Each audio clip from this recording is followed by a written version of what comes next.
I'm not a crook. Good evening. If you had any remaining doubt that the Bush administration is more interested in issuing press releases boasting of defeating or thwarting terrorism than it is in actually defeating or thwarting terrorism, you can stop wondering. Our fifth story on the countdown tonight, the administration compromised a backdoor channel into Islamic websites so it could look like a bunch of big men on Fox News channel. It revealed a route to an unreleased Osama bin Laden video. Of course, not long after Fox News found out, so did Al-Qaeda.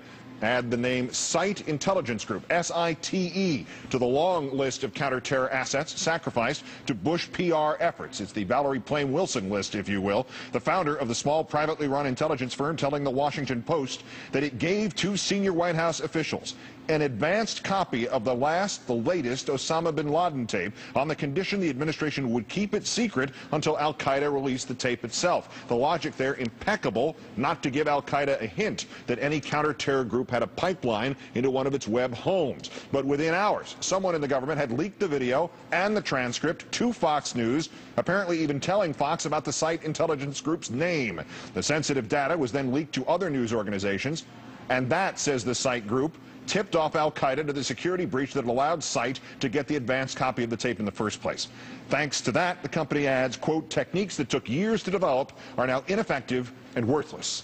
At the White House this afternoon, Press Secretary Dana Perino confirmed the identity of the two senior officials to whom the Site Intelligence Group gave the bin Laden tape and said they immediately shared it with others in a good way.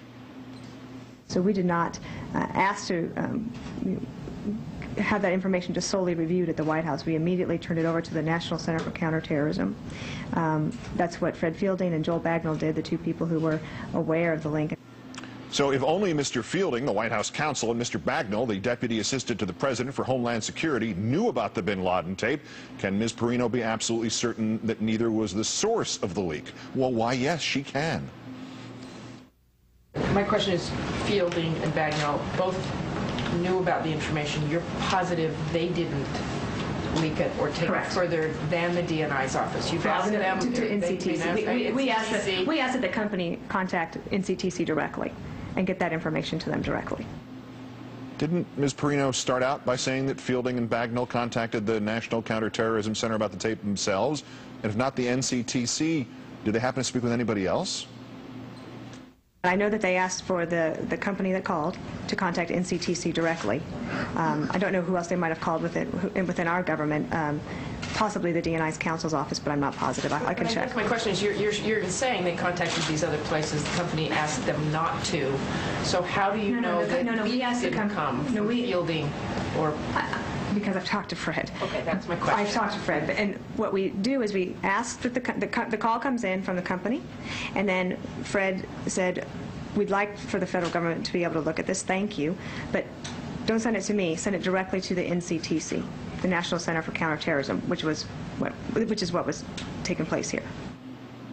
To recap, in the space of 2 minutes, Ms. Perino's story, the White House not asking to have the bin Laden tape solely reviewed by the White House, implying that the White House did in fact review it. Ms. Perino further saying that Fred Fielding and Joel Bagnall turned the tape over to the National Counterterrorism Center themselves. That story morphing into Mr. Fielding asked the Site Institute to contact the NCTC directly. That second version of the story then morphing into, I'm going to have to get back to you on the specifics of who exactly Mr. Fielding spoke with or didn't.